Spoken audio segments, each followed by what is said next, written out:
ఆరు ఎమ్మెల్యేగా హామీలు ఇచ్చాం, అధికారంలోకి వచ్చాం. పరిస్థితి చూస్తే దారుణంగా ఉంది.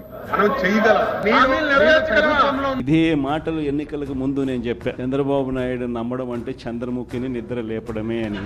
చంద్రబాబు నాయుడు నమ్మడం అంటే పులి నోట్లో తలబెట్టడమే అని చెప్పి. చంద్రబాబును నమ్మటము అంటే కొండ చిలువ నోట్లో తలబెట్టడమే అన్నది ప్రతి ఒక్కరూ కూడా గుర్తుపెట్టుకోమని కోరుతా ఉన్నా. ఇదే మాటలే నేను చెప్పా. మన మేనిఫెస్టోని ఇలా చూపిస్తూ, వాళ్ళు చెప్పిన మేనిఫెస్టో హామీలను కూడా ఇలానే చూపిస్తూ చెప్పా. సాధ్యమయ్యేటి కాదయ్యా చంద్రబాబు నాయుడు చెప్పేటివి. రాష్ట్రానికి సంబంధించిన బడ్జెట్ ఇది, మనం చేస్తా ఉన్న బటన్లు నొక్కే కార్యక్రమం ఇది, దీనికే ఇంత డబ్బు ఖర్చు అవుతుంది. మరి చంద్రబాబు నాయుడు ఏమో 1,72,000 కోట్లు సంవత్సరానికి అయ్యే ప్రతిపాదనలు ఆయన చెప్తా ఉన్నాడు. సూపర్ 6లు మోసము, సూపర్ 7లు మోసము అని చెప్పి చెబుతూ మనమేం చేయగలుగుతాము అన్నది కూడా ప్రజలకు అర్థమయ్యేట్టుగా కూడా మేనిఫెస్టో సందర్భంగా కూడా చెప్పడం జరిగింది. గవర్నర్ గారి ప్రసంగంలో చెప్పారు అధ్యక్ష, గతంలో విధ్వంసం జరిగింది, ఇప్పుడు మేము సుపరిపాలన అందిస్తున్నాము అని చెప్పారు అధ్యక్ష.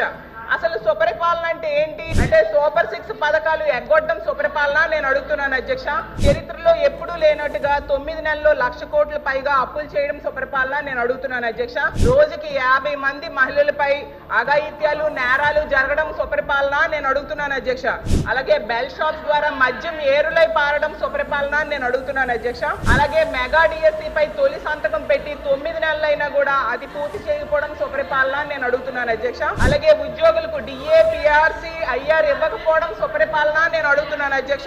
రైతులకు గిట్టుబాటు ధర ఇవ్వకపోవడం సుపరిపాలన నేను అడుగుతున్నాను అధ్యక్ష. 83 లక్షల మంది విద్యార్థులకు అమ్మఒడి, తల్లికి వందనం ఎగనామం పెట్టడం సుపరిపాలన నేను అడుగుతున్నాను అధ్యక్ష. రాష్ట్ర ప్రజలకు రైతులు 53 లక్షల మంది ఉన్నారు అధ్యక్ష, వాళ్ళకి రైతు భరోసా ఎగ్గొట్టడం సుపరిపాలన నేను అడుగుతున్నాను అధ్యక్ష. ఈ రాష్ట్ర ప్రజలపై 15,000 కోట్ల విద్యుత్ భారం వేశారు అధ్యక్ష. 13,000 కోట్ల విద్యుత్ ఛార్జీలు భారం వేశారు అధ్యక్ష, అది సుపరిపాలన నేను అడుగుతున్నాను అధ్యక్ష. అలాగే 60% నిత్యావసర సరుకులు ధరలు పెరిగాయి అధ్యక్ష ఈ 9 నెలల్లో, దాన్ని సుపరిపాలన అంటారా నేను అడుగుతున్నాను అధ్యక్ష.